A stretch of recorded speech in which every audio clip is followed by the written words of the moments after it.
কাদা ভর্তি মাটির রাস্তায় হাঁটু সমান জলে অসুস্থ প্রৌঢ়া রোগীকে কাঠের দোলনায় চাপিয়ে হাসপাতালের পথে পরিবারের লোকজন। এমনই লজ্জাজনক ছবি ধরা পড়েছে উত্তর চব্বিশ পরগনার বসিরহাট মহকুমার হিঙ্গলগঞ্জের গোবিন্দকাটি গ্রাম পঞ্চায়েতের মালেকান ঘুমটি গ্রামে। পরিবারের দাবি 57 বছরের জামেলা বিবি হার্টের রোগী অসুস্থ হয়ে পড়ায় তাকে হাসপাতালে নিয়ে যেতে হয়। স্থানীয় বাসিন্দাদের অভিযোগ, দীর্ঘদিন যাবৎ রাস্তার অবস্থা বেহাল, যার ফলে রাস্তা জলমগ্ন হয়ে পড়লে দুর্ভোগ আরো চরমে পৌঁছয়। ওই রাস্তা দিয়ে কোনো মানুষ কিংবা অসুস্থ রোগীকে আনতে খুব সমস্যা হয়। বর্ষার মধ্যে সাপের উপদ্রব, পোকামাকড় বাড়ছে। অসুস্থ রোগীকে কাঠের দোলনায় চাপিয়ে প্রথমে তাকে যোগেশগঞ্জ স্বাস্থ্য কেন্দ্রে ভর্তি করা হয়, তারপর সেখান থেকে স্থানান্তরিত করা হয় কলকাতার উদ্দেশ্যে। দীর্ঘদিনের এই সমস্যায় এলাকার মানুষ একত্রিত হয়ে বিক্ষোভ দেখায় রাস্তার দাবিতে। গোবিন্দকাটি গ্রাম পঞ্চায়েতের প্রাক্তন প্রধান দেবেশ মণ্ডল এখন হিঙ্গলগঞ্জে তৃণমূল বিধায়ক। বিজেপির কটাক্ষ, খারাপ রাস্তাই বলে দিচ্ছে তৃণমূলের আমলে উন্নয়ন বেহাল। বাম আমলের খারাপ রাস্তা মেরামত করতে সময় লাগছে,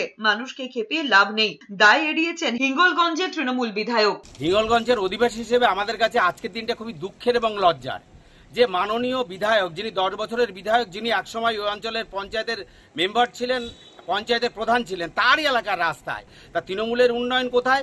10 বছরের এমএলএ এবং তিনি বিধায়ক, ওখানে শুধু সেটাই শুধু নয়, পঞ্চায়েতে তিনি প্রধান ছিলেন, সেই রাস্তার এই ভগ্নদশা প্রমাণ করে দিচ্ছে তৃণমূলের আজকে উন্নয়ন খাটিয়ার মাধ্যমে যাচ্ছে, ওই এলাকার রোগীদেরকে খাটিয়ায় নিয়ে যেতে হচ্ছে। যে রাস্তা বিক্ষোভ দেখাচ্ছে সেই রাস্তাও তৈরি হচ্ছে, রানিং কাজ চলছে। আমি বলবো চলুন বিক্ষোভকারীদের সামনে দাঁড়িয়ে আমি চ্যালেঞ্জ দিয়ে বলবো যে এই রাস্তার কাজ হচ্ছে।